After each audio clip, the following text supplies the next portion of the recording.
Good morning, Standard 5. Welcome to online classes. Today we study about soil. पिछले classes में भी हम लोग पढ़े थे बच्चों मिट्टी के बारे में कि मिट्टी इस हमारे लिए कितना जरूरी है. Soil is very useful for us. अगर सॉइल नहीं हो बच्चों तो हमारे प्लांट का ग्रोथ नहीं होगा, और प्लांट का ग्रोथ नहीं होगा बच्चों तो फिर हम लोगों को उसमें सरवाइव करना मुश्किल हो जाएगा. और ये भी आपको बताए थे हम कि बहुत सारे ऐसे छोटे मोटे क्रिएचर्स हैं, एनिमल्स हैं जिनका घर ही सॉइल होता है बच्चों. जैसे बताए थे कि अर्थवर्म जिसको कि फार्मर्स का फ्रेंड भी बोला जाता है, किसानों का दोस्त उसको बोला जाता है बच्चों. उसका घर भी मिट्टी में ही होता है और किस तरह से वो मिट्टी की फर्टिलिटी को बढ़ाता है बच्चों. और ये टॉपिक भी हम लोग डिस्कस किए थे कि किस तरह से सॉइल का इरोजन होता है, और सॉइल इरोजन का मुख्य कारण वाटर है, विंड है. लेकिन हम लोग प्लांटिंग करके, ज्यादा से ज्यादा प्लांटिंग करके हम लोग सॉइल इरोजन को बचा सकते हैं बच्चों, क्योंकि पौधे का जो रूट होता है वो मिट्टी को बांधने का काम करता है बच्चों. लेकिन today our topic is reasons of soil erosion. आज हम लोगों का टॉपिक है बच्चों कि सॉइल इरोजन का रीजन क्या है मुख्य. तो जिसमें सबसे पहला रीजन है बच्चों डिफॉरेस्टेशन.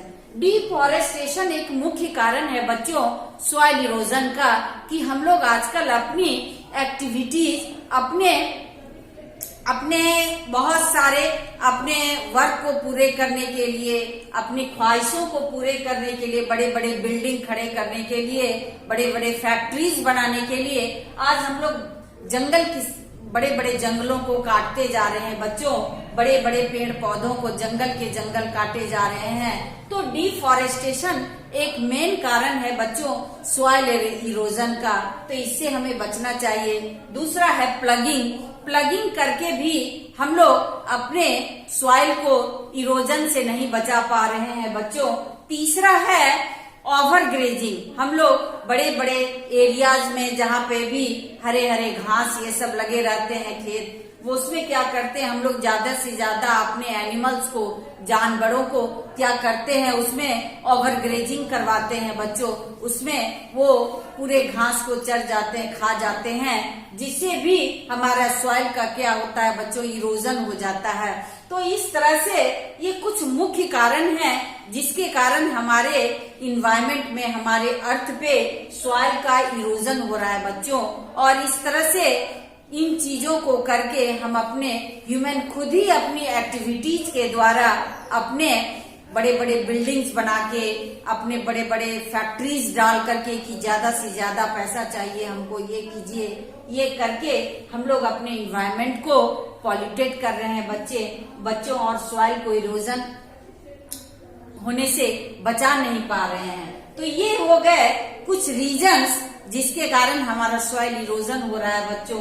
डिफॉरेस्टेशन हो गया, प्लगिंग हो गया, ओवर ग्रेजिंग हो गया. तो इससे बचने का मुख्य कारण सॉइल कंजर्वेशन है बच्चों. किस तरह से हम लोग अपने सॉइल को कंजर्व कर सकते हैं. तो कंजर्व करने का मुख्य यही है कि हम लोग ज्यादा से ज्यादा प्लांटिंग कर सकें बच्चों. जितना हो सके उतना पौधा अपने आसपास, अपने एरियाज में, अपने घरों में, गमलों में, सब चीजों में लगा सके, जिससे कि हमारा इन्वायरमेंट पॉल्यूशन से बचा रहे, हमारे सॉइल का इरोजन नहीं हो सके, और हमें फ्लड की स्थिति पैदा नहीं हो, ड्राउट की स्थिति पैदा नहीं हो, और हम भी बहुत सारे बीमारियों से बचे रहें बच्चों. अगर हमारा इन्वायरमेंट स्वच्छ रहेगा, अगर हमारा वाटर पॉल्यूशन से बचा रहेगा, अगर हमारा एयर पॉल्यूशन होने से बचा रहेगा, हमारा सॉइल पॉल्यूटेड होने से बचा रहेगा बच्चों, तो हमें भी शुद्ध भोजन मिलेगा, शुद्ध खाना मिलेगा, और हम बहुत सारे बीमारियों से बचे रहेंगे, और हम लोग हेल्दी रहेंगे, और क्या रहेंगे, फिट रहेंगे. तो इसीलिए आज से हम लोग ये प्रॉमिस करते हैं बच्चों कि हम लोग अपने घरों में ज्यादा से ज्यादा प्लांटिंग करेंगे, गमला में पौधा लगाएंगे, उसको डेली उसमें वाटर डालेंगे, उसका केयर करेंगे, ताकि हमको फ्रेश एयर मिल सके बच्चों. ओके, आज के लिए बस इतना ही बच्चों। नेक्स्ट डे हम लोग कुछ क्वेश्चंस को सॉल्व करेंगे इस चैप्टर के। ठीक है, आज आप घरों में इन सारे टॉपिक्स को फिर से एक बार रिवाइज कीजिएगा बच्चों। ठीक है, okay, bye students, bye standard 5।